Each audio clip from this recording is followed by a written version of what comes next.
Asyhadu an la ilaha illallah wahdahu la syarika lahu wa asyhadu anna Muhammadan abduhu wa rasuluh. La nabiyya ba'dah. Alhamdulillah hadirin ini kita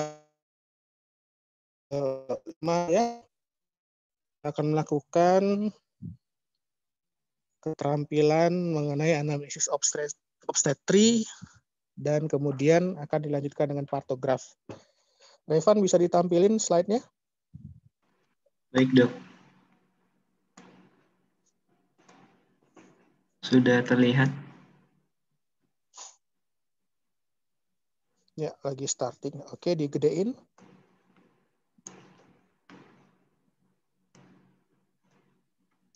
Oke, mulai merekam ya. Iya, Dok, sudah. Assalamualaikum warahmatullahi wabarakatuh. Waalaikumsalam. Ya, baik adik-adik. Pada hari ini kita akan melakukan clinical skill lab tentang anamnesis obstetri ya. Jadi kita akan melakukan anamnesis mengenai kehamilan ya. Nah, tujuannya adalah kalian setelah melakukan pelatihan ini dapat kalian melaksanakan anamnesis pada ibu hamil dengan baik ya. Kemudian dapat kalian menjelaskan tujuan dari anamnesis itu sendiri yang merupakan bagian dari antenatal care. Kemudian kalian setelah melakukan kegiatan ini dapat melakukan pemeriksaan antenatal secara umum, terutama melakukan anamnesis obstetri dengan baik. Kemudian kalian juga dapat membuat kesimpulan hasil anamnesis dan kemudian kalian dapat membuat prognosis dan rencana ya. Selanjutnya. Nah, ini seperti di skenario seorang perempuan berusia 25 tahun, Nyonya S, datang dengan G1, P0 dan A0 hamil 28 pekan ya. Jadi dalam obstetri kita selalu melakukan ini ya, melakukan penyingkatan seperti ini. G itu singkatan dari gravid atau kehamilan yang keberapa ya. G1 berarti hamilnya yang hamil pertama. Kemudian P itu partus, melahirkan berapa kali ya. P0 itu berarti dia belum pernah melahirkan. Dan A itu adalah abortus. Jadi berapa kali dia terjadi aborsi ya, itu kayaknya masih 0 ya. Jadi G1 P0 A0 artinya dia hamil pertama, belum pernah melahirkan, dan belum pernah aborsi pada hamil 28 minggu. Ya, kemudian kita akan lakukan anamnesis dengan perempuan atau ibu S ini. Ya, next. Nah, adapun tujuan dari asuhan antenatal ini yang pertama adalah kita akan memantau kemajuan kehamilan serta memastikan kesehatan dari ibu dan janin yang ada di dalam perut ibu itu juga tumbuh kembangnya sempurna ya, baik ya. Nah, kemudian dianjurkan ibu hamil sebaiknya mengunjungi bidan dan dokter sedini mungkin. Jadi pemeriksaan antenatal care ini dilakukan setidaknya 4 kali. Jadi pada trimester pertama itu 1 kali, trimester kedua itu 1 kali, dan trimester ketiga pada kehamilan ke-7, 8, 6, 9 bulan itu 2 kali sebaiknya ya, paling sedikit.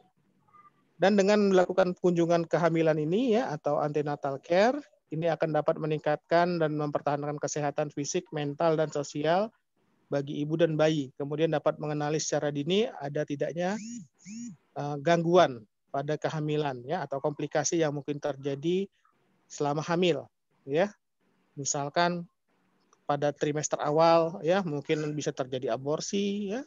Pada trimester kedua itu lain lagi nanti ininya kelainannya ya. Pada trimester ketiga mungkin ada kelainan yang lain lagi ya. Terus next.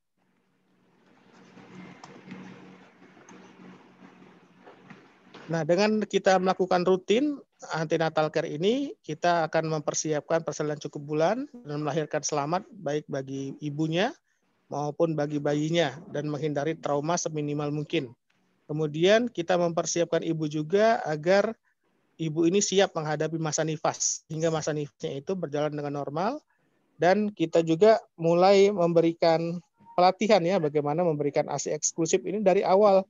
Jadi sebelum melahirkan sudah dikasih tahu bagaimana cara untuk memberikan ASI eksklusif. Nah, kemudian mempersiapkan peran ibu dan keluarga. Jadi kesejahteraan ibu ini bukan hanya ibu sendiri yang bertanggung jawab, tetapi keluarganya juga, ya. Jadi wanita hamil itu perlu diperhatikan gizinya, kemudian lingkungannya, ya. Kemudian perlu dipersiapkan nanti dia menjelang melahirkan. Rencana melahirkannya di mana sudah harus direncanakan, ya. Kemudian siapa yang nanti akan mengantar, ya. Kemudian mungkin juga diperlukan persiapan tabungan bagi keluarga itu. Karena melahirkan ini juga membutuhkan biaya yang tidak sedikit, ya. Jadi harus dipersiapkan semua di awal. Terus nah ini tadi ya, kebijakan program pemerintah itu sebaiknya 4 kali melakukan kunjungan. 1 kali pada trimester 1, 2 kali, yang kedua pada trimester kedua 1 kali, dan 2 kali lagi pada trimester ketiga. Terus, nah ini yang harus dilakukan waktu melakukan asuhan kehamilan, ya, atau antenatal care. Yang pertama, timbang berat badan. Nah, ibu hamil ini biasanya berat badannya itu akan meningkat, normalnya 7 sampai 14 kg atau 15 kg dari berat badan dia sebelum hamil. Jadi kalau dia pada saat kehamilan berat badannya itu kurang dari 7 kg bertambahnya, ya. Nah, berarti dia ada gangguan mungkin, ya. Kemudian atau berat badannya bertambah lebih, misalkan sampai 18-20 kg dari berat badan dia normal sebelum hamil, itu juga kemungkinan ada kelainan, ya. Jadi kita harus timbang berat badannya. Dan berat badan ibu hamil itu tidak boleh kurang dari 40 kg, karena itu akan menunjukkan status gizinya, ya. Kalau di bawah 40 kg bagi wanita dewasa usia subur, itu menandakan gizinya kurang, ya. Nah, kemudian kita melakukan yang kedua adalah melakukan pengukuran tekanan darah pada ibu hamil. Nah, ini harus kita lakukan, ya, untuk mendeteksi adanya hipertensi pada kehamilan. Jadi tekanan darahnya harus normal, ya, antara 80 sampai 120, ya. Kemudian kalau rendah juga itu tidak baik, ya. Ada hipotensi dalam kehamilan, itu dapat menyebabkan terjadinya kondisi tubuh yang lemas, kemudian mudah capek, ya, hipotensi, ya. Ini bisa terjadi anemia juga, ya, bisa disebabkan oleh anemia hipotensinya. Kemudian ukur tinggi fundus uteri, jangan lupa kita melakukan pengukuran tinggi fundus uteri. Jadi tinggi fundus uteri ini harus sesuai dengan usia kehamilan, ya. Usia kehamilan 2 bulan misalkan, ya, dia ada 2 jari di atas sifisis. Kemudian usia kehamilan 5 bulan tepat di umbilikus ketinggiannya, ya. Kemudian 7 bulan. Nah, ini harus sesuai dengan standar, ya. Jadi kalau dia terlalu cepat membesar uterusnya atau terlalu lambat membesar juga itu merupakan gangguan, ya. Pada kehamilan kembar, ya, yang gemeli itu fundus uterinya lebih dari normal biasanya. Dia lebih cepat membesarnya, ya. Kemudian pada ibu hamil juga perlu dilakukan imunisasi tetanus toksoid atau TT. Nah, ini penting karena nanti pada saat melakukan persalinan, ya, kemungkinan terjadi perlukaan, ya, trauma. Nah, ini dapat memberikan jalan masuk untuk kuman tetanus, ya. Makanya perlu dilakukan pemberian imunisasi tetanus. Kemudian diberikan tablet zat besi, ya, ferrosulfat, minimum 90 tablet selama kehamilan. Nah, ini berdasarkan penelitian statistik, ya, bahwa di Indonesia masih banyak terjadi anemia defisiensi besi terutama pada ibu hamil, ya.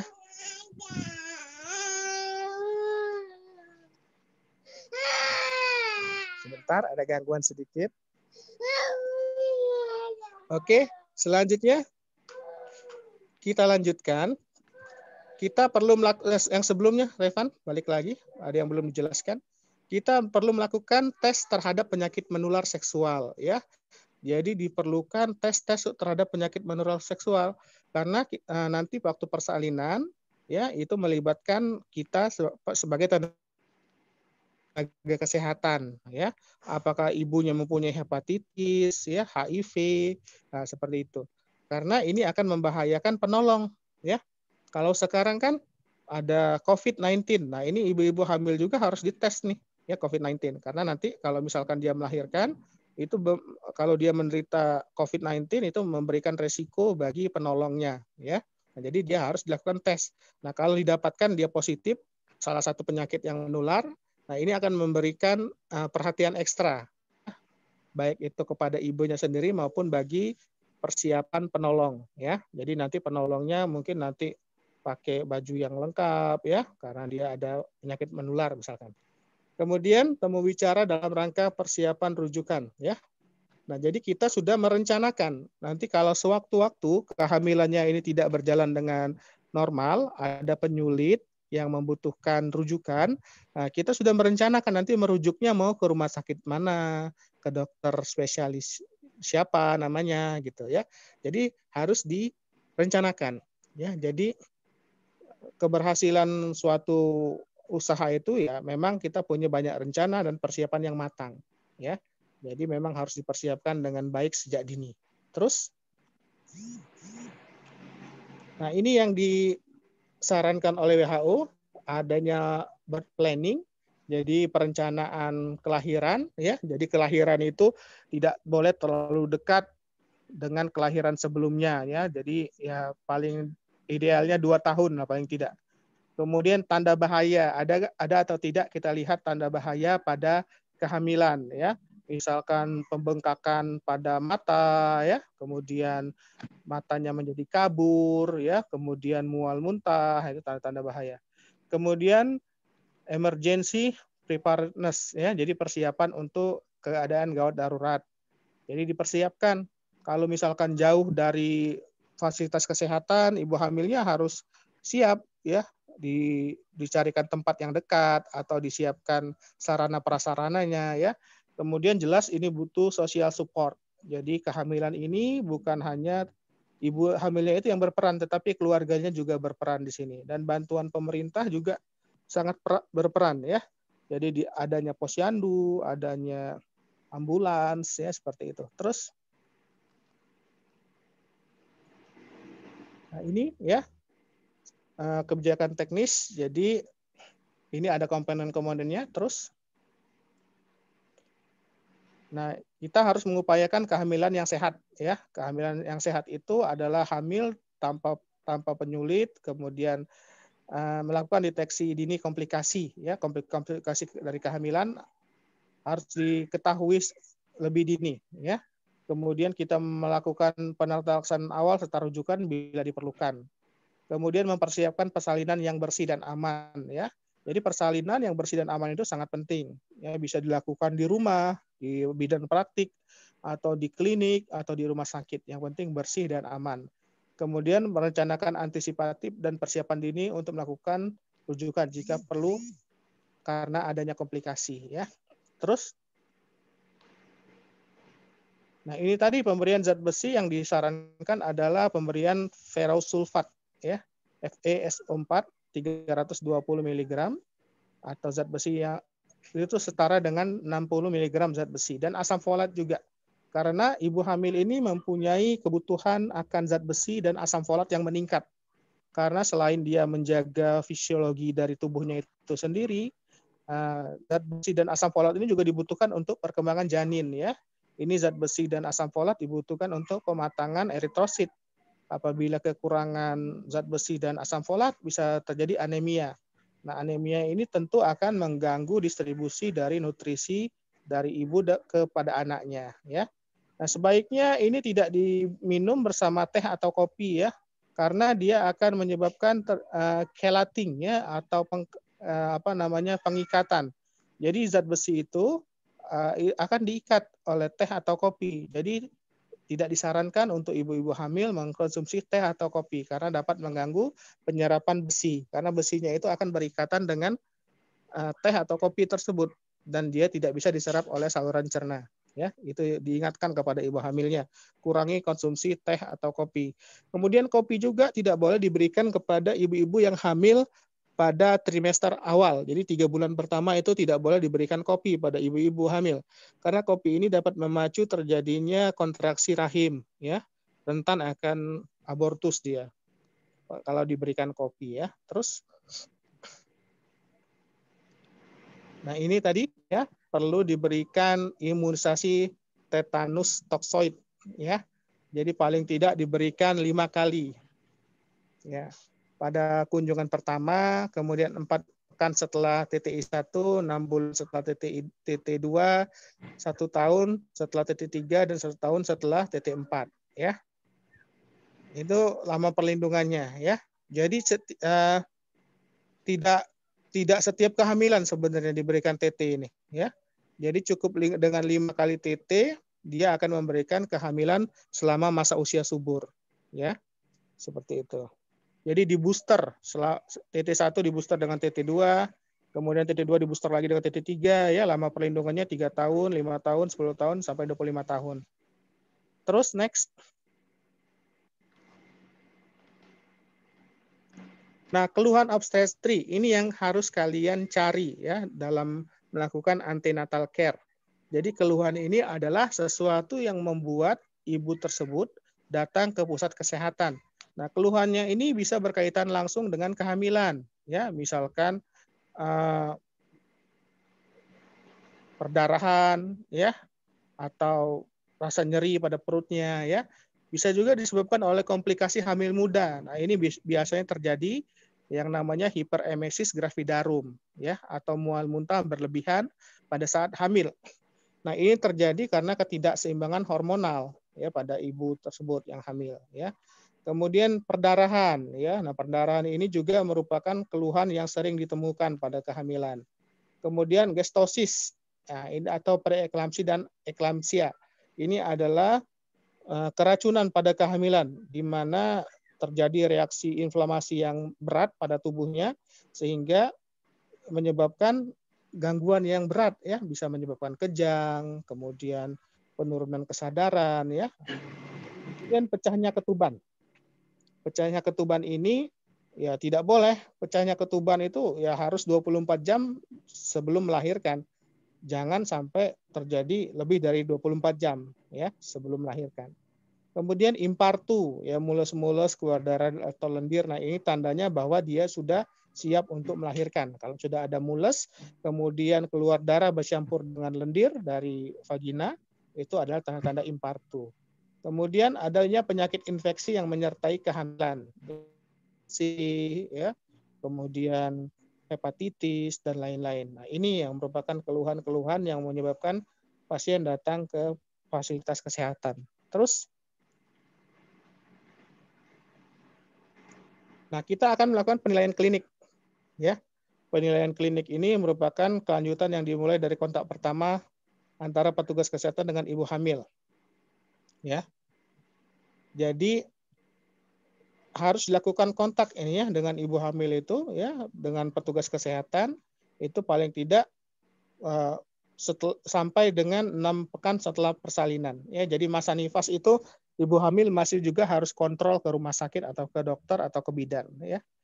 Kemudian kita akan menentukan usia kehamilan dengan cara menentukan berdasarkan perhitungan dari hari pertama siklus haid terakhir dengan menggunakan rumus Nagel, ya. Terus, nah, rumus Nagel ini sudah lama ya ditemukan ya, tahun 1778 ya oleh Nagel. Nah, jadi kemudian caranya adalah sebelum 12 siklus harus teratur, dan siklus ini syaratnya ya. Sebelumnya 12 siklus itu harus teratur dan siklusnya harus 28 sampai 30 hari. Nah, rumus Nagel ini tidak akurat digunakan pada ibu-ibu yang punya siklus tidak teratur atau siklus haidnya itu kurang dari 28 hari atau lebih dari 30 hari. Ya. Nah, kemudian kedua siklus sebelumnya tidak boleh menggunakan pil kontrasepsi oral. Jadi memang tidak ada pengaruh hormonal ya. Kemudian periode menstruasi terakhir harus normal, yaitu pendarahan haid durasi 3-5 hari dan rata-rata jumlah pad yang diganti per hari adalah 3 ya. Nah, jadi ini rumus Nagel ini akan akurat pada kondisi 3 ini. Jadi dia siklusnya teratur pada seorang ibu yang siklusnya teratur 12 siklus, kemudian siklusnya tidak terlalu panjang, ya, tidak terlalu pendek, jadi sedang 28 sampai 30 hari. Kemudian tidak ada riwayat penggunaan kontrasepsi oral. Kemudian waktu menstruasinya normal 3-5 hari, ya, itu yang bisa digunakan rumus Nagel ini. Terus, nah, yang ini yang harus kita perhatikan dalam anamnesis untuk kondisi kehamilan pada pasien ya. Yang pertama usia ibu hamil. Kita harus tanyakan dulu riwayat kehamilan saat ini. Yang ditanyakan yang pertama adalah usia ibu hamil. Usianya berapa? Nah, usia ibu hamil yang ini ya, yang aman ya, biasanya aman itu antara 18 sampai 35 biasanya. Ya, usia 18 tahun sampai 35 tahun itu aman. Nah, kehamilan di bawah usia 18 tahun atau di atas 35 tahun, ini biasanya kehamilan yang disebut dengan kehamilan beresiko. Karena pada usia terlalu muda, proses kematangan dari organ reproduksi perempuan juga belum terlalu matang. Ya. Pada usia tua, di atas 35 mungkin sudah ada timbul penyulit atau penyakit-penyakit lain, hipertensi, ya, kolesterol dan lain-lain ya. Nah, kemudian ditanyakan juga setelah usia ibu, ditanyakan hari pertama haid terakhir dan siklus haidnya. Hari pertama haid terakhirnya itu kapan, tanggal berapa? Kemudian tanyakan siklus haidnya tadi, apakah siklusnya itu normal, teratur, kemudian lama siklusnya berapa, 28 sampai 30 hari kah atau kurang atau lebih dari situ, ya. Kemudian tanyakan juga ada nggak riwayat pendarahan per vaginam, ya. Pendarahan di luar haid. Kemudian tanyakan riwayat keputihan, ada atau tidak keluar flek keputihan. Kemudian tanyakan mual dan muntah, ya. Jadi kalau mual dan muntah tidak mengganggu aktivitas, jadi ibunya tetap bisa beraktivitas. Jadi di rumah tetap dia bisa mengurus rumah tangga, ya. Kemudian mengurus dirinya, mengurus suami, itu namanya normal. Nah, tapi kalau mual muntahnya sudah mengganggu aktivitas, jadi dia sampai tidak bisa bekerja, tidak bisa mengurus rumah tangga, ya, seharian di tempat tidur, nah itu sudah dianggap berlebihan. Jadi mual dan muntah yang berlebihan kalau sudah mengganggu aktivitas. Kemudian masalah kelainan pada kehamilan sekarang, ada atau tidak kelainan atau masalah, misalkan pusing dan lain-lain ya. Kemudian pemakaian obat-obatan, ditanyakan juga apakah ibunya ini memakai obat-obatan, misalkan dia kena diabetes ya, jadi dia suntik insulin, atau dia kena TB ya, jadi dia makan obat anti tuberkulosis, atau dia minum jamu. Nah, jamu-jamuan ini kan juga kadang-kadang dicampur ya dengan bahan-bahan yang tidak kita ketahui. Kadang jamu-jamu tersebut dicampur dengan bahan-bahan obat juga, kadang dicampur anti-inflamasi steroid dan lain-lain. Nah, ini harus ditanyakan ya. Jadi sebaiknya ibu-ibu hamil itu kalau mau makan obat harus dikonsultasikan dengan dokter dulu ya. Setelah kita tanyakan riwayat kehamilan saat ini, selanjutnya kita tanyakan riwayat obstetri terdahulu. Kehamilan dahulu itu berapa kali jumlah kehamilannya ya. Ini kehamilan yang keberapa. Kemudian jumlah persalinan berapa kali melahirkan ya. Kemudian jumlah persalinan cukup bulan, apakah semua persalinannya itu cukup bulan atau ada yang kurang bulan? Ya, kemudian jumlah persalinan prematur ya, karena persalinan prematur ini ya biasanya berulang ya. Kemudian jumlah anak hidup berapa, jumlah keguguran berapa, jumlah aborsi ya sama itu dengan jumlah keguguran. Kemudian pendarahan pada kehamilan, persalinan dan nifas terdahulu, apakah pendarahannya tidak banyak atau banyak gitu ya. Kemudian adanya hipertensi dalam kehamilan pada kehamilan terdahulu. Nah, kadang-kadang pada kehamilan pertama dia terdapat hipertensi ya. Tapi kehamilan kedua, ketiga bisa jadi tidak ada hipertensi. Tapi kadang juga ibu-ibu itu hamil pertama hipertensi, kedua, ketiga seterusnya juga hipertensi. Ya. Nah, kemudian tanya berat bayi yang dilahirkan itu kurang atau lebih. Kalau kurang itu kurang dari 2,5 kilogram. Nah, ini pada keadaan kurang gizi misalkan ya, hipertiroid dan lain-lain. Kadang ibu-ibu juga melahirkan bayi dengan berat lebih dari 4 kg. Ya, ini pada ibu-ibu yang menderita penyakit diabetes mellitus. Kemudian tanya juga ada atau tidak masalah-masalah selama kehamilan persalinan ya, yang terdahulu. Nah, setelah ditanyakan riwayat obstetrik terdahulu, tanyakan juga riwayat penyakit yang pernah diderita. Ya, apakah ibu tersebut mempunyai riwayat penyakit jantung, ya. Nah, pada saat kehamilan dengan riwayat penyakit jantung, nah ini nanti berhubungan dengan proses persalinan nanti, ya. Jadi sebaiknya itu dilakukan di rumah sakit. Apabila orang hamil mau melahirkan ada riwayat penyakit jantung, sebaiknya dilakukan di rumah sakit, ya. kemudian tekanan darah tinggi. Nah, selama kehamilan bisa terjadi hipertensi dalam kehamilan. Nah, ini sangat berpengaruh ya, karena hipertensinya ini disebabkan oleh kehamilannya itu sendiri. Jadi perlu dicari tanda-tanda bahaya, misalkan kalau dia sering sakit kepala, matanya kabur ya, nah itu takutnya ada komplikasi ke organ-organ lain. Kemudian diabetes mellitus, nah ini harus dikontrol. Kemudian TBC ya, kita harus lihat apakah obat TBC-nya ada yang dikontraindikasikan dengan kehamilan. Kemudian pernah operasi apa? Operasi tiroid, operasi miom, atau operasi usus buntu, operasi apa aja ini dicatat ya. Kemudian jangan lupa alergi obat dan makanan ya. Jadi ini penting ini. Jadi selalu ditanyakan kepada pasien apakah pasien mempunyai alergi obat atau makanan. Karena jangan sampai salah kita memberikan obat yang ternyata dia memang punya riwayat alergi, kita berikan. Ini bisa menyebabkan terjadinya komplikasi yang berat, misalkan Stevens Johnson syndrome. Jadi terjadi inflamasi pada tubuh pasien, menyebabkan bengkak pada selaput lendir. Nah, yang berbahaya itu kalau bengkaknya itu di saluran nafas. Inflamasinya itu menyebabkan gangguan pernafasan, ya. Kemudian ada penyakit ginjal atau tidak, asma. Nah, asma ini berperan penting ya, karena nanti waktu melahirkan normal ini perlu tenaga dan nafas yang panjang. Nah, pada asma ini ya akan mengalami kesulitan ibu hamil dengan asma ya. Epilepsi, penyakit hati dan pernah kecelakaan yang ditanyakan juga. Nah, kemudian jangan lupa tanyakan riwayat sosial ekonomi, status perkawinan. Ya, ditanya ibunya itu statusnya kawin atau bagaimana gitu ya. Karena ini penting. Ya, karena perempuan dalam kondisi hamil punya masalah dalam perkawinan, misalkan ditinggal oleh suaminya, misalkan seperti itu akan mengalami masalah ya dalam kehamilannya. Jadi dia bisa depresi, bisa tidak bersemangat menjalani kehamilannya dan lain-lain. Perlu ditanyakan ini. Kemudian respon ibu dan keluarga terhadap kehamilan. Nah, apakah kehamilan ini diharapkan atau tidak? Karena ada orang yang tidak mengharapkan kehamilan. Oh, anaknya sudah banyak, seperti itu ya. Jadi dia tidak menginginkan anak lagi. Nah, itu berbeda status kehamilannya dengan kehamilan yang diharapkan. Kalau kehamilannya diharapkan, pasti akan dijaga dengan baik. Tapi kalau yang tidak diharapkan, ya tidak akan dijaga dan cenderung akan diakhiri kehamilannya itu ya.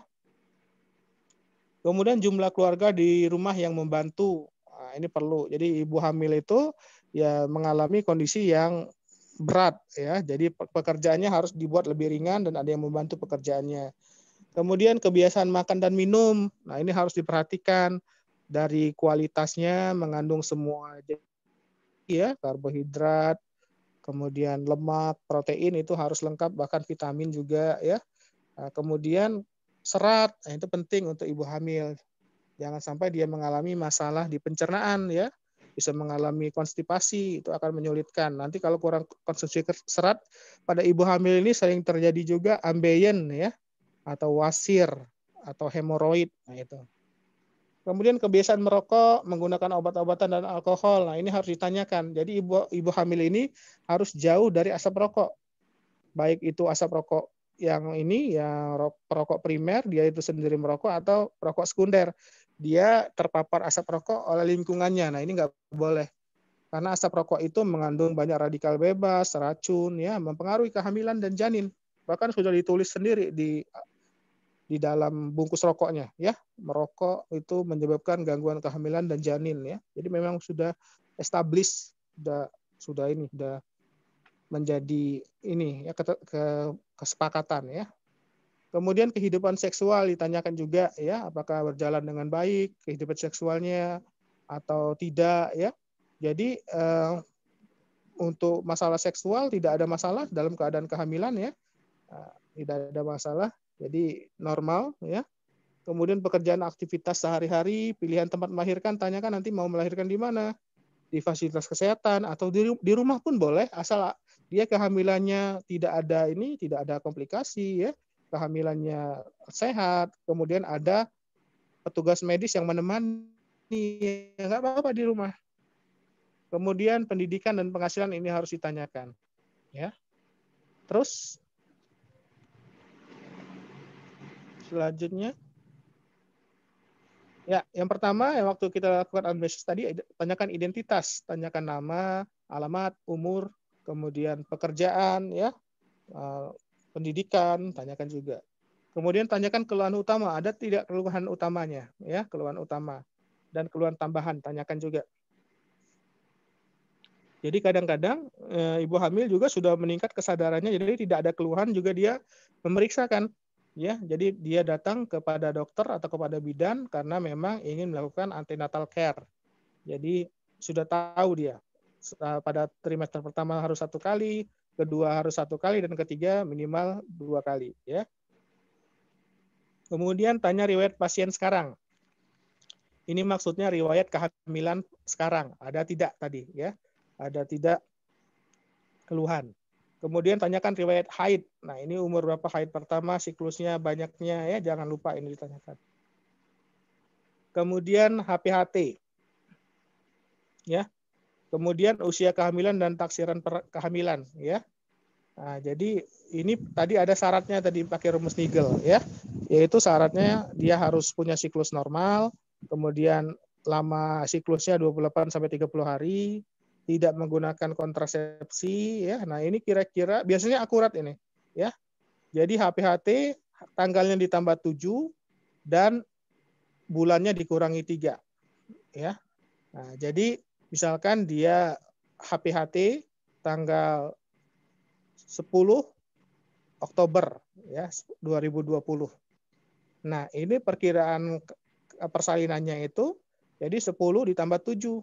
Jadi tanggal 17, bulannya 10 dikurang 3. Berarti bulan 7, Juli. Tahunnya tambah 1. Jadi dia akan melahirkan kira-kira tanggal 17 Juli 2021. Nah, seperti itu, ya. Nah, bisa maju 2 pekan atau mundur 2 pekan. Jadi itu untuk perkiraan saja. Kadang dia maju, kadang dia mundur, ya. Terus next. Nah, perlu ditanyakan juga riwayat obstetrik. Jadi riwayat persalinan yang terdahulu, ya. Kalau dia sudah melahirkan yang ini hamil ketiga atau hamil keempat, tanyakan yang persalinan terdahulu, persalinan pertama itu tanggal berapa, bulan berapa, tahun berapa, anaknya, jenis kelaminnya apa, berat badannya bagaimana, ya. Jenis persalinan normal atau dengan penyulit. Kalau normal ya normal, kalau dengan penyulit misalkan dengan seksio sesaria atau dengan penggunaan vakum atau penggunaan forceps, ya. Kemudian penolongnya siapa? Dokter atau bidan atau di rumah atau dukun bayi, ya. Kemudian keterangannya itu ditanya riwayat kehamilannya dan persalinan. Kemudian riwayat penyakit dahulu, tanyakan ada tidak penyakit-penyakit dahulu, jantung, asma, ya, TBC dan lain-lain. Kemudian penyakit dalam keluarga ada atau tidak, tanyakan, ya. Kemudian riwayat operasi atau pembedahan, tanya ada atau tidak. Kemudian riwayat KB atau kontrasepsi, pernah menggunakan KB, kontrasepsi, baik itu jenisnya hormonal atau dia pakai barier atau pakai IUD dan lain-lain. Nah, kemudian yang ke-9, tanyakan riwayat antinatal. Jadi selama hamil ini diperiksa di mana saja dan oleh siapa. Kemudian tanyakan keluhan dan kelainan. Kemudian tanyakan imunisasi tadi. Dia pernah tidak melakukan imunisasi TT tadi, tetanus toxoid. Terus, Evan? Ya, jadi yang perlu kalian ingat, yang pertama itu seperti biasa, melakukan interaksi dokter dengan pasien, kalian mengucapkan salam, kemudian silakan duduk, memperkenalkan diri, kemudian menjelaskan tujuannya apa dilakukan pemeriksaan ini dan meminta kesediaan, jangan lupa, pasien untuk melakukan pemeriksaan lebih lanjut, ya. Kemudian prosedural tadi, tanyakan identitas pasien, ada beberapa item, identitas, nama, umur, alamat, jenis kelamin, ini apa, status perkawinan tadi, ya, banyak tadi, ya. Kemudian tanyakan keluhan utama, ada atau tidak keluhan utama dan keluhan tambahan. Kemudian tanyakan riwayat pasien sekarang, riwayat kehamilan sekarang, kemudian riwayat haid, riwayat obstetrik, kemudian riwayat penyakit dahulu, penyakit dalam keluarga, operasi, KB, dan riwayat ANC sebelumnya. Pernah atau tidak dia melakukan kunjungan ke petugas kesehatan sebelumnya, atau ke bidan, atau ke dokter, ya, atau ke rumah sakit dan lain-lain. Nah, dari sini mungkin ada pertanyaan dulu sebelum kita ke tampilan yang kedua, partograf.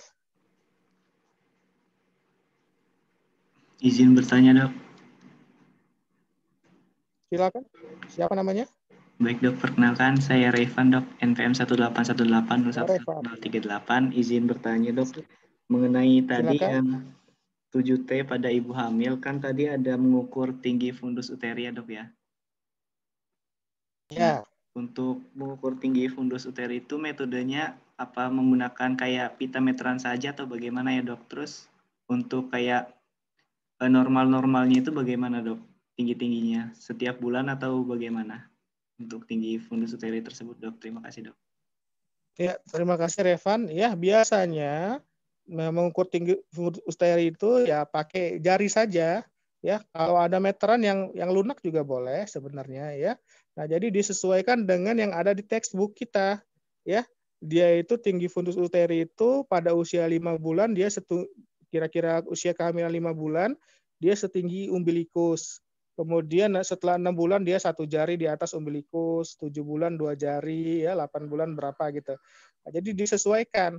Nah, dengan usia kehamilan, kalau misalkan dia lebih cepat, misalkan usia 3 bulan ya kehamilan, tapi sudah tingginya sudah seperti menyamai usia di 5 bulan, nah itu kita curiga kehamilannya itu apakah kehamilan normal atau tidak. Karena ada ada gangguan-gangguan kehamilan, misalkan mola hidatidosa ya atau polihidramnion. Nah, itu menyebabkan ukuran fundus uterinya lebih cepat membesar dibandingkan kehamilan yang normal. Dan itu juga pada kehamilan yang tidak berkembang. Misalkan dia usia kehamilannya sudah 5 bulan menurut hitungan kita, tetapi tinggi fundus uterinya dia tidak bertambah tinggi, tetap seperti 2 bulan sebelumnya. Jadi 2 jari di bawah umbilikus misalkan seperti itu. Nah, itu kita curiga ini kehamilannya ini berarti ya tidak berkembang ya. Jadi mungkin janinnya mati atau apa seperti itu. Nah, ini adalah indikator awal untuk kita melakukan pemeriksaan lebih lanjut. Seperti kalau kita menduga adanya polihidramnion atau mola hidatidosa, kita lakukan pemeriksaan USG. Ya, begitu juga dengan kehamilan yang tidak bertambah besar.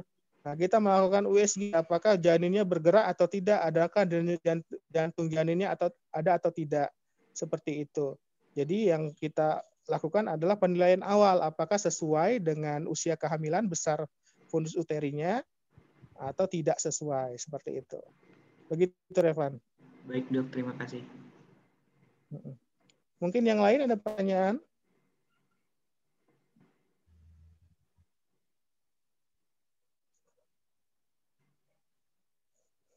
Ya, tanyakan juga, jangan lupa tanyakan janinnya itu biasa bergerak atau tidak ya. Biasanya usia 5 bulan atau 6 bulan itu janin sudah bergerak. Jadi ibu bisa merasakan gerakan janin. Nah, kalau dia tidak bergerak, udah berapa hari tidak bergerak, nah itu kemungkinan ada gangguan pada janinnya. Ya, jadi setiap hari normalnya janin itu bergerak dan ibu merasakan gerakan janinnya.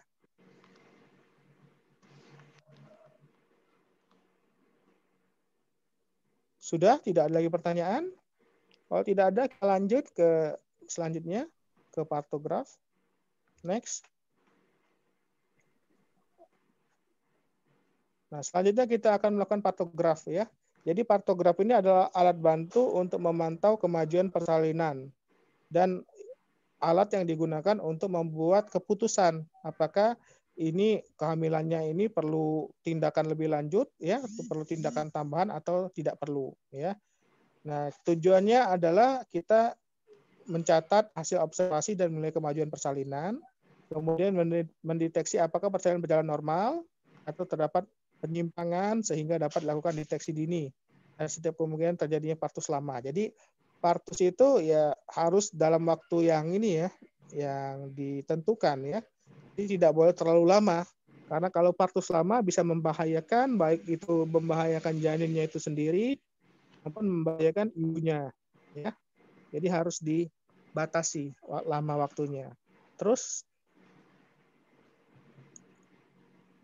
nah kemudian partograf ini juga merupakan data pelengkap ya yang digunakan untuk memantau kondisi ibu Jadi ada yang memantau kondisi ibu, bagaimana tekanan darahnya, ya, pernafasannya, suhunya, kemudian kondisi bayi, bagaimana denyut jantung bayi, ya. Kemudian ada juga grafik kemajuan proses persalinan, pembukaan apa serviks, ya. Kemudian ada bahan-bahan atau obat-obatan yang diberikan juga dicatat di dalam patograf. Kemudian pemeriksaan laboratorium seperti kadar gula darah, kemudian pemeriksaan darah rutin itu dicatat di dalam patograf. Dan ini membantu untuk membuat keputusan klinik dan asuhan persalinan. Terus, nah patograf ini digunakan pada semua ibu dalam fase aktif, ya. Jadi fase aktif itu adalah saat pembukaan serviks itu sudah lebih dari 3 cm, ya. Jadi kalau ibu datang, kita lakukan pemeriksaan dalam, dia pembukaan serviksnya kurang dari 3 cm itu belum masuk fase aktif, jadi belum digunakan patograf. Nah, kalau dia sudah masuk fase aktif, jadi pembukaan ininya, ya serviksnya itu sudah lebih dari 3 cm, nah itu masuk skala 1 persalinannya, berarti sudah mulai dilakukan patograf, sudah mulai dicatat, ya, patografnya.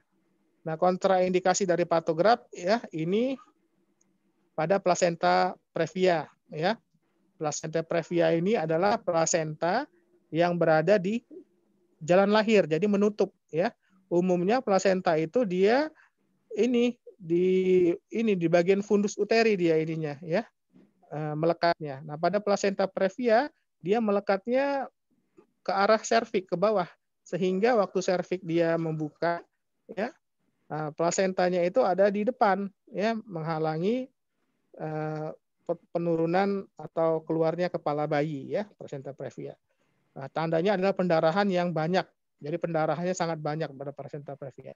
Kemudian panggul sempit. Nah, pada ibu yang mengalami panggul sempit, jadi waktu dilakukan pemeriksaan dalam, ya, jadi diagonal jalan lahirnya itu kurang dari 13 cm, ya, atau dia 10 cm cuma atau 9 cm. Nah, itu berarti panggul sempit. Nah, panggul sempit ini tidak memungkinkan lahir bayi secara normal per vaginam, ya. Kemudian letak lintang, ya. Jadi pada saat letak lintang, bayi itu bagian terbawahnya atau presentasinya itu bukan kepala atau bokong, tapi punggung atau perut. Nah, itu akan menyebabkan sulit bayi itu untuk keluar. Nah, sehingga ini tidak diperlukan patograf lagi. Jadi langsung dilakukan tindakan seksio sesaria, ya, langsung. Tidak perlu dilakukan patograf lagi kalau dia itu salah satu itu plasenta previa, panggul sempit atau letak lintang dan lain-lain, ya. Jadi tidak perlu lagi ditunggu untuk melahirkan normal, langsung rujuk, ya, untuk melahirkan secara perabdominal, ya, dilakukan seksio sesaria. Next. Nah, ini jadi patograf digunakan untuk semua ibu dalam skala 1 fase aktif, ya. Jadi fase laten itu dalam patograf, ya, fase laten, ya. Skala 1 fase aktif itu kalau pembukaan serviksnya sudah lebih dari 3 cm, ya.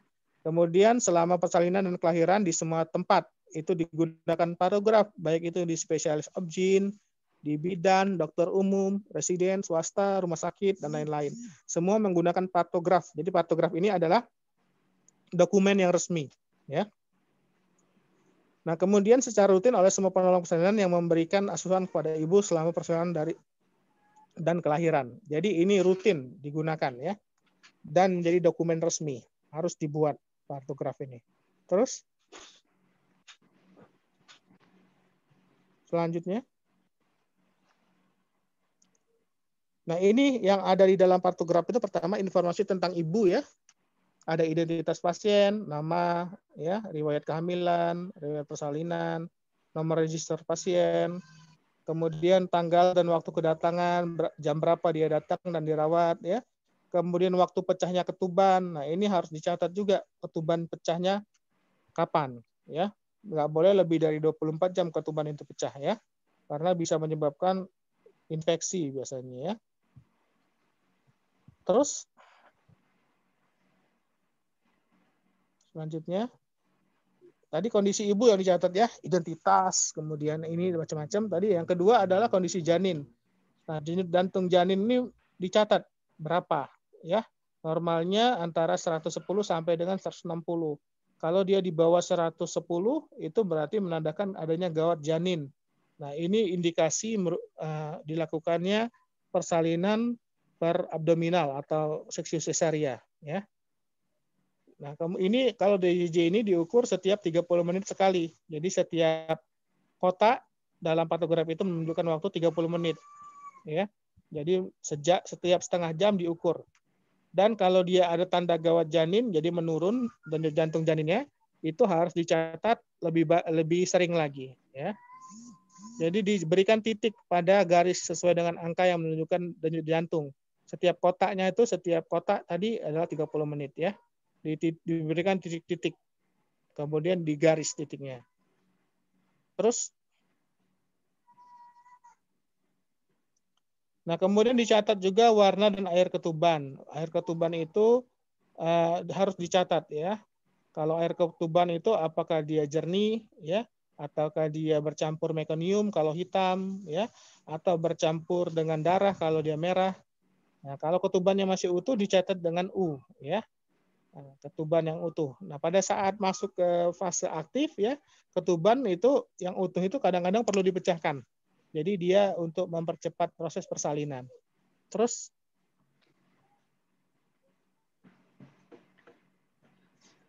nah, kemudian kita perlu mencatat molase atau penyusupan tulang-tulang kepala pada janin. Nah, ini untuk janin-janin yang dia lahir dengan presentasi kepala ya. Jadi dengan presentasi kepala kita lihat tulang-tulangnya itu apakah dia mengalami molase atau tidak ya. Nah, M0 itu tulang-tulangnya tidak ini ya, tidak bisa tidak merapat, tidak saling merapat. Jadi sutura atau pemisah antar tulang itu masih dapat dipalpasi. Kalau dia satu, itu berarti tulang-tulang kepala janinnya hanya saling bersentuhan, tidak ada yang overlapping, tidak ada yang saling timpa menimpa, ya. Yang kedua, tulang-tulang kepala janin saling tumpang tindih, ada timpa menimpa ya. Dan mudah dapat dipisahkan, masih dapat dia dipisahkan. Nah, yang ketiga itu tulang kepala janin itu tumpang tindih dan tidak dapat dipisahkan lagi, ya. Nah, hasilnya dicatat ini. Nah, kalau dia ini mengalami yang ketiga ini berarti dia mengalami kompresi yang sangat hebat ya. Berarti jalan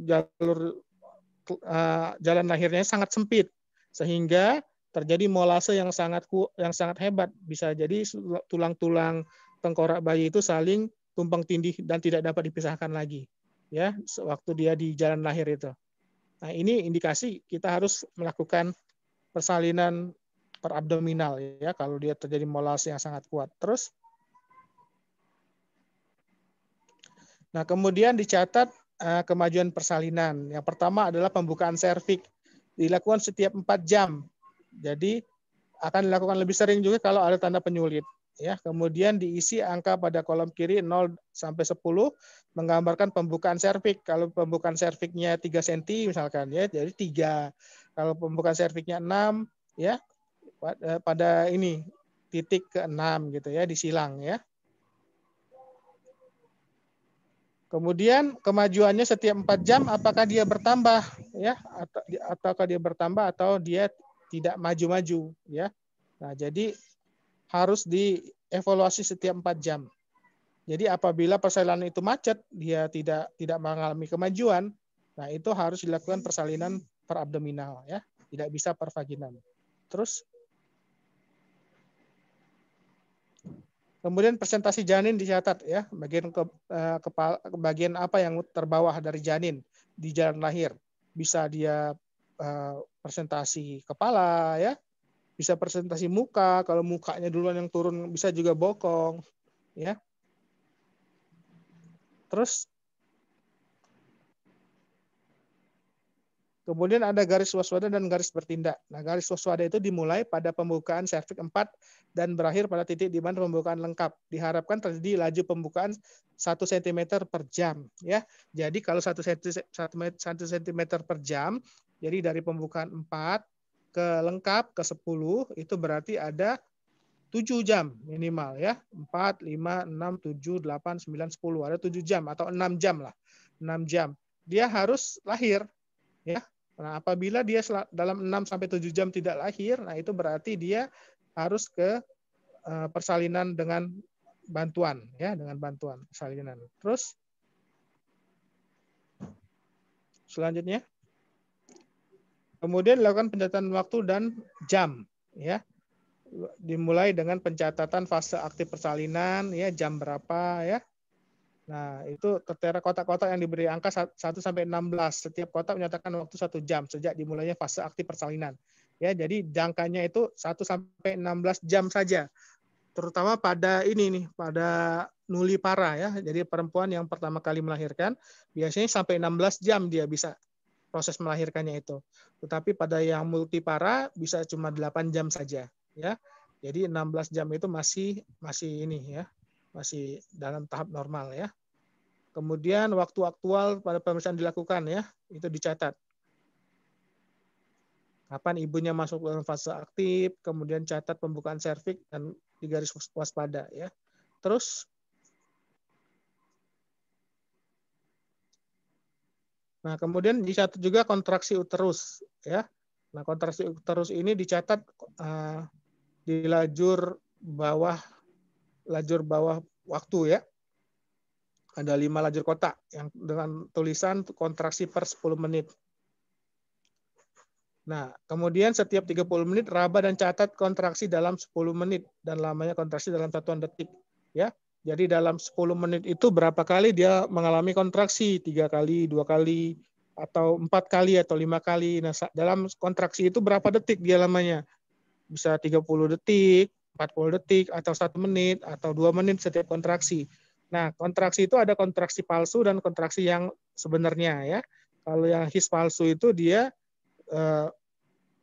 frekuensinya ini, ya, kurang dari 30 detik biasanya, ya, timbulnya. Nah, kalau dia sudah masuk impartu, ya, sudah waktu melahirkan, nah itu akan terjadi his yang ini, ya, yang makin sering dan makin lama hisnya. Terus selanjutnya, nah ini lama kontraksi tadi, ya, beri tandanya itu. Tandanya itu seperti itu, titik-titik bila kontraksi lamanya kurang dari 20 detik, ya. Kemudian tandanya diberikan kotak bila kontraksi itu 20 detik sampai 40 detik. Nah, kalau kontraksinya lama lebih dari 40 detik, itu tandanya seperti yang nomor 3. Nah, diberi tanda seperti itu. Nah, his yang optimal itu bila kontraksinya itu lebih dari 40 detik, itu sudah masuk waktu melahirkan biasanya. Ya, jadi kalau dia kontraksinya kurang, itu berarti kurang, hisnya kurang. Ya. Terus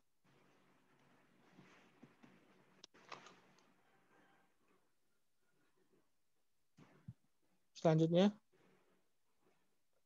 kemudian jangan lupa mencatat obat-obatan yang diberikan, ya. Obat-obat yang diberikan bisa oksitosin drip. Jadi oksitosin ini adalah hormon yang digunakan untuk merangsang kontraksi uterus. Diberikan secara tetesan melalui drip infus, ya. Nah, jadi harus didokumentasikan ini. Setiap 30 menit berapa unit oksitosin yang diberikan per volume cairan. Kemudian obat-obat lain dan cairan yang diberikan juga dicatat, ya. Selain oksitosin, cairan juga yang diberikan itu dicatat. Cairan apa? Apa Ringer laktat atau NaCl cairannya, ya. Terus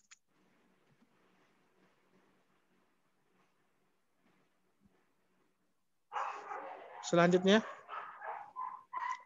nah, catat juga kondisi ibu, ya. Bagaimana kondisi vital ibu? Catat nadi, tekanan darah, temperatur, dan pernafasan. Ya, setiap 30 menit pada fase aktif. Dan kalau ada penyulit, misalkan ada asma, ya, ada darah tinggi, hipertensi, nah ini harus diukur lebih sering lagi, ya. Jadi setiap 20 menit atau 15 menit. Kemudian catat tekanan darah ibu setiap 4 jam, ya, minimal setiap 4 jam. Kemudian catat temperatur ibu setiap 2 jam, ya. Jadi kondisi demam itu bisa menjadikan penyulit karena kondisi demam itu menyebabkan tenaga ibu berkurang, ya. Jadi harus dalam kondisi cukup minum, kemudian tekanan darahnya normal. Kalau dia ada mengalami darah tinggi, ya tidak dianjurkan untuk mengedan karena bisa menyebabkan kemungkinan terjadinya pecahnya pembuluh darah. Kalau di mata bisa menyebabkan gangguan penglihatan, kalau di otak bisa menyebabkan stroke, ya, dan lain-lain. Terus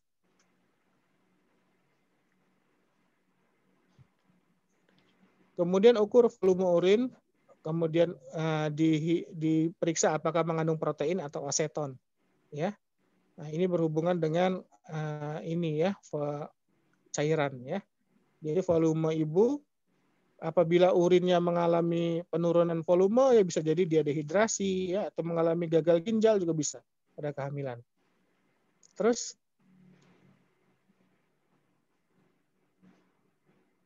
next. Kemudian asuhan, pengamatan, dan keputusan klinik lainnya. Jadi asuhan yang dicatat itu meliputi jumlah cairan per oral yang diberikan, ya, berapa gelas diberikan minuman, ya. Kemudian ada tidak keluhan sakit kepala atau penglihatan kabur. Nah, ini biasanya berhubungan dengan tekanan darah tinggi. Pada hipertensi ini terjadi keluhan seperti sakit kepala dan penglihatan kabur. Kemudian konsultasi dengan penolong persalinan lainnya, spesialis obgyn, kalau ada penyulit seperti yang di atas. Kemudian persiapan sebelum melakukan rujukan, ya, dipersiapkan peralatannya, dipersiapkan oksigen, kemudian ambulansnya kalau diperlukan rujukan. Kemudian upaya rujukan kalau memang tidak bisa ditangani oleh kita sendiri. Terus, nah ini partograf, ya. Di partograf itu yang bagian awalnya di atas itu ada nomor register, ditulis nomor registernya, nomor puskesmas, ya. Kemudian ada nama ibu, tanggal, umur, kemudian gestasional, kehamilan keberapa, partus, persalinannya keberapa, aborsi ada pernah atau tidak, ya. Jam masuk itu, jam waktu dimulai dibuatnya pantograf, ya. Tanggal.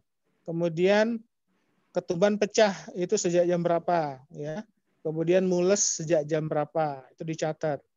Nah, kotak-kotak yang pertama itu adalah denyut jantung dan denyut jantung janin, ya. Nah, setiap kotak itu adalah 30 menit, ya. 30 menit. Jadi setiap 30 menit dicatat denyut jantungnya berapa? 200 kah, 170 kah? Dikasih titik, ya. Nah, nanti dia akan dihubungkan dengan garis setiap setengah jam kan di titik. Nanti setiap 1 jam digaris seperti itu. Nah, denyut jantung bayi normal 110 sampai 160. Jangan sampai dia di bawah 110 denyut jantungnya, ya, harus tetap dalam kondisi range atau jangkauan normal. Kemudian ketuban, ya, air ketuban tadi kan ada yang ketuban belum pecah utuh, ya, ada ketuban yang jernih, air ketuban yang jernih, ada air ketuban berwarna mekonium, ada air ketuban yang berwarna apa, hijau mungkin, ya. Nah, itu dicatat air ketuban setiap setengah jam. Kemudian penyusupan tadi, molase tadi, ya. Molase itu penyusupan antara tulang-tulang tengkorak bayi, ada yang 0, 1, ya. Kalau 1 itu tadi seperti yang dijelaskan, ya. Kalau 2 itu saling bertumpang tindih, tapi masih bisa dipisahkan. Kalau 3 saling tumpang tindih dan tidak dapat dipisahkan lagi, ya.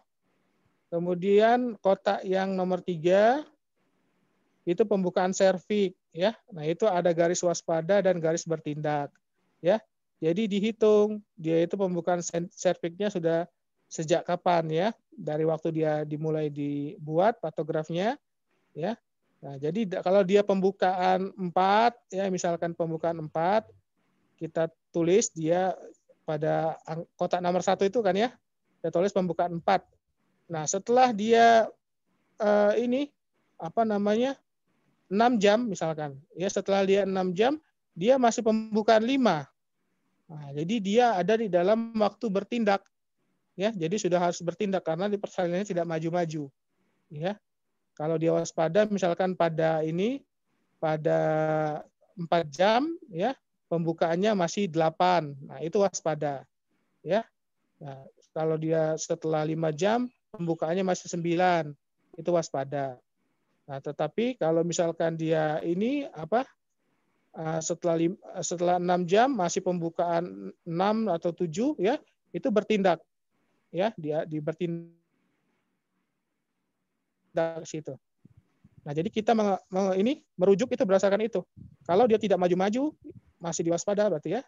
Kalau dia butuh tindakan, berarti bertindak, garis bertindak. Jadi yang normalnya itu pada saat dia datang, misalkan pembukaan 6 pada jam pertama, ya, kemudian pada jam ketiga udah pembukaan 9. Nah, itu normal, ya. Belum masuk ke waspada dia, ya. Kemudian catat juga kontraksi setiap menitnya, ya, itu pakai kode-kode.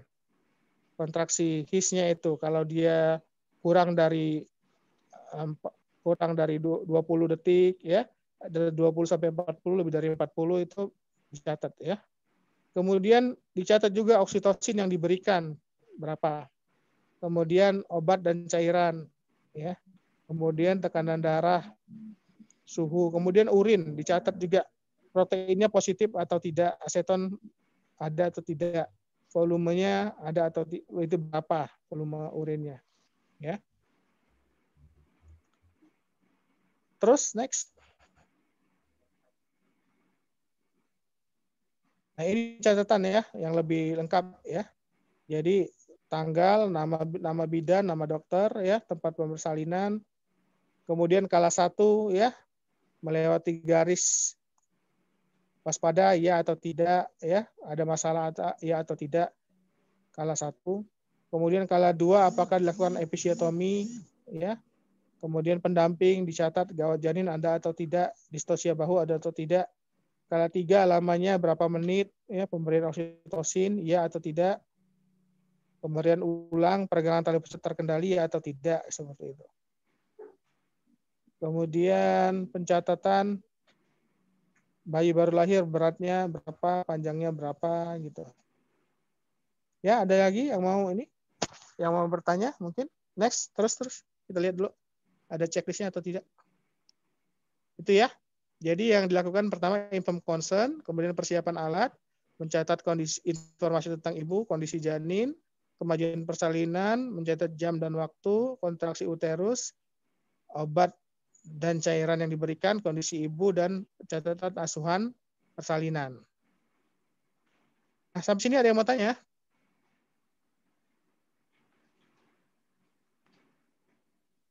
Silakan yang mau bertanya.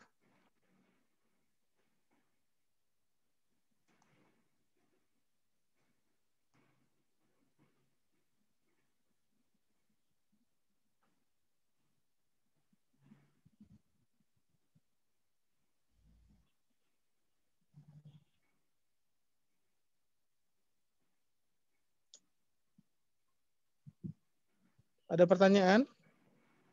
Udah jelas? Izin bertanya, dokter. Iya, namanya? Iya. Izin perkenalkan diri, nama saya Desi Kusmaningrum dengan NPM 185801101006.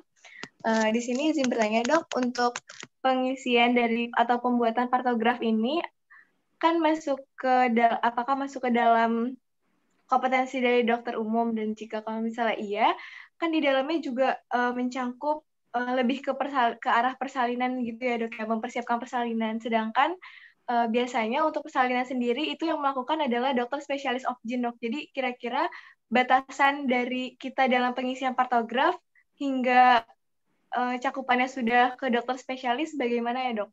Terima kasih, dokter. Ya, terima kasih.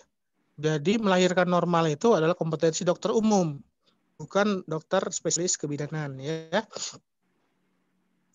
Jadi yang persalinan tanpa penyulit itu bisa dilakukan oleh dokter umum, harus bisa. Nah, kalau dia ada penyulit, misalkan ada di preeklamsia, ya, kemudian ada gawat janin, nah itu baru kita rujuk ke dokter spesialis kandungan, ya, spesialis kebidanan. Jadi patograf ini merupakan kompetensi dokter umum, bidan, dokter umum, ya. Jadi semuanya harus bisa kita melakukan, harus bisa. Jadi dilakukan rujukan kalau dia persalinannya tidak maju-maju, hasil dari pencatatan patograf tadi masuk kepada bertindak, ya. Nah, itu harus dirujuk segera. Ada gawat janin, ya, berarti harus segera dilahirkan janinnya. Karena belum bisa per vaginam, ya per abdominal berarti. Seperti itu. Jadi kompetensi dokter umum melahirkan secara normal ini. Ya, asuhan persalinan normal itu adalah kompetensi dokter umum, bukan dokter spesialis. Bagaimana? Baik dok, terima kasih jelas dok. Boleh izin bertanya lagi dok? Boleh. Iya, baik untuk penentuan dari GPA itu kan untuk yang bagian A-nya itu ada abortus ya dok, di mana itu ada Ya. pengguguran dari kandungan. Nah, ketika Ya. memang posisinya itu seorang ibunya memang mengalami keguguran, bukan sengaja digugurkan, itu untuk penilaian GPA-nya itu apakah tetap abortusnya itu dinilai +1 atau dari partusnya aja dok yang nggak ada ketika kondisinya memang keguguran, bukan digugurkan. Ya, itu ya sama aja, digugurkan itu sama. Jadi itu kondisi kehamilan sebelumnya. Dia sudah pernah abortus atau tidak kehamilan sebelumnya. Kalau dia pernah mengalami abortus diisi berapa kali? 1, 2 atau 3. Nah, jadi bukan kehamilan yang sekarang itunya A-nya itu yang sebelumnya, ya. Yang P itu yang sebelumnya, yang sekarang itu yang G-nya itu kehamilan keberapa sekarang, P-nya itu riwayat sebelumnya sudah berapa kali melahirkan, kemudian A-nya juga berarti abortus sebelumnya, bukan pada saat dia datang diisinya. Jadi yang kondisi sekarang saat dia datang itu yang G-nya itu, gravid hamil keberapa. Bagaimana? Ya, baik. Jadi untuk keguguran ataupun digugurkan tetap abortusnya ditambah 1 ya dok ketika dia Ya tetap datang. ditulis. Sebelumnya Ya. pernah. Oh, ya. Sebelumnya, riwayat sebelumnya. Jadi yang P sama A itu sebelumnya, partus sebelumnya berapa kali, abortus kalau ada sebelumnya berapa kali. Nggak masalah ya keguguran, disengaja atau tidak sengaja ya sama. Jadi abortus itu pengakhiran kehamilan sebelum usia kehamilan 3 bulan ya. Itu abortus ya namanya ya. Oh, ya. Baik, terima kasih dokter. Iya, sama-sama.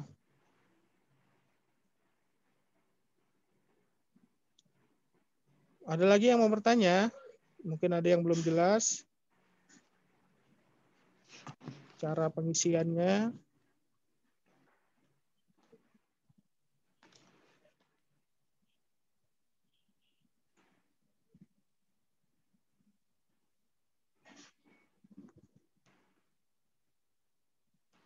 Udah jelas semua ini?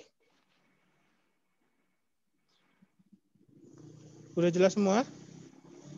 Tidak lagi yang mau bertanya? Mohon maaf dok, izin bertanya. Iya, namanya siapa? Nama saya Putri Walaya dok dengan NPM 014. Dokter tadi untuk yang DJJ-nya tadi kita melakukannya bagaimana ya dok? Ada alatnya apa gitu dok? Terus kalau yang untuk di pertama kali tadi untuk HPHT-nya kalau misalnya si ibu tidak lupa gitu dok. Terus nanti cara ngitung penentuan usia kehamilannya bagaimana ya dok? Terima kasih dokter. Ya, sama-sama.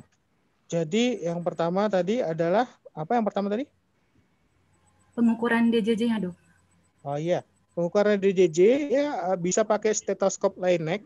Jadi stetoskop yang khusus untuk mendengar denyut jantung bayi, bentuknya seperti corong itu, ya ada di ruang CSL kita. Itu diletakkan di posisi di mana jantung bayi berada. Ya, jadi di dekat punggung, agak ke medial sedikit dari punggungnya. Jadi untuk mengetahui itu posisi jantung bayi, kita harus melakukan pemeriksaan ini, pemeriksaan Leopold ya, 1, 2, 3, 4 Leopold ya. Nah, kita menentukan letak punggung bayi di mana. Ya, di kanan ibu atau di kiri ibu ya. Nah, kemudian letak jantung itu ada di punggung, kemudian dekat ke arah kepala ya. Jadi punggung, kepala itu ambil segitiga. Kemudian nah di tengahnya itu adalah denyut jantung bayi. Nah, denyut jantung bayi itu letak jantung bayi ya. Denyut jantung bayi itu bisa didengar dengan menggunakan stetoskop Leinecke atau dia menggunakan alat yang namanya Doppler ya. Doppler untuk mengukur denyut jantung bayi. Normalnya 110 sampai 160 kali per menit. Seperti itu. Yang kedua tadi pertanyaannya apa?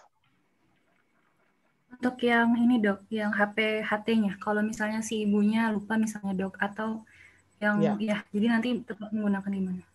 Ya, jadi kalau ibunya lupa ya dicatat kira-kira kapan ya dia terakhir tanggalnya yang mendekati saja, nggak apa-apa. Nah, salah satu cara lain untuk menentukan umur kehamilan adalah dengan pemeriksaan USG. Kita bisa menentukan panjang tulangnya berapa ya, kemudian panjang atau lebar kepalanya berapa. Nah, dari situ kita tahu kira-kira janin itu umurnya berapa, umur kehamilan berapa. Yang ketiga adalah cara paling sederhana yaitu dengan mengukur tinggi fundus uteri tadi. Ya, kalau dia 5 bulan pas di atas umbilikus. Kalau dia 3 bulan atau 2 bulan ya dia di atas sifisis atau di bawah umbilikus. Kalau dia sudah di atas umbilikus berarti sudah 6 atau 7 bulan, tergantung berapa jari dia besar atau tinggi fundus uterinya. Ya, jadi kalau dia lupa dikonfirmasi dengan yang lain tadi, bisa dengan USG atau dengan cara yang sederhana bisa menggunakan pengukuran tinggi fundus uteri. Seperti itu. Bagaimana? Sudah jelas? Ya, baik, terima kasih dokter. Jelas, Dok. Jadi diperkirakan saja tanggalnya berapa, bulan berapa gitu. Masa dia lupa benar gitu ya. Nah, kemudian dikonfirmasi dengan pemeriksaan tinggi fundus uteri. Nah, kalau ada fasilitas USG, bisa ditebak umur kehamilan itu dari berat janin, perkiraan berat janin, kemudian lingkar kepala, ya, panjang tengkoraknya, itu bisa diukur dari situ dia. Umur kehamilan.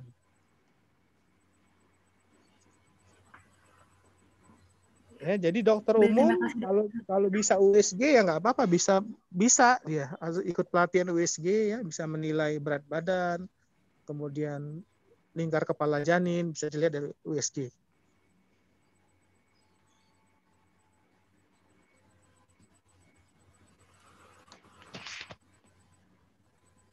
Ada lagi pertanyaan?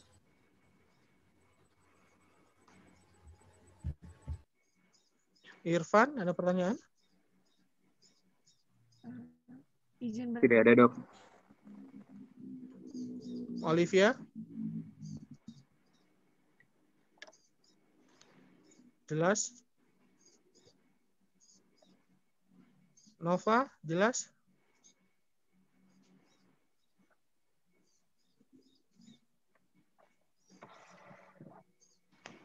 Raisa?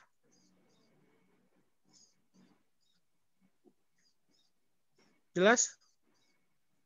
Oke, kalau tidak ada pertanyaan, ya, untuk pertemuan selanjutnya, kalian harus melakukan pembuatan video, ya. Jadi dilakukan pembuatan video, kalian melakukan anamnesis ya, anamnesis obstetrik, ya. Nah, kemudian dilakukan pembuatan videonya, ya, semua orang masing-masing melakukan. Kemudian dilakukan latihan pengisian partograf. Ya, dibuat skenarionya, dilakukan pengisian partograf. Nah, nanti kita akan review satu persatu videonya. Apa yang belum dilakukan, apa yang sudah baik, apa yang masih perlu dilakukan perbaikan lagi. Oke, tidak ada lagi pertanyaan ya, cukup jelas ya. Kalau tidak ada pertanyaan, kita tutup sampai di sini. Mudah-mudahan bermanfaat. Subhanakallahumma wabihamdika asyhadu an la ilaha illa anta astaghfiruka wa atubu ilaik. Assalamualaikum warahmatullahi wabarakatuh. Waalaikumsalam warahmatullahi wabarakatuh. Wabarakatuh.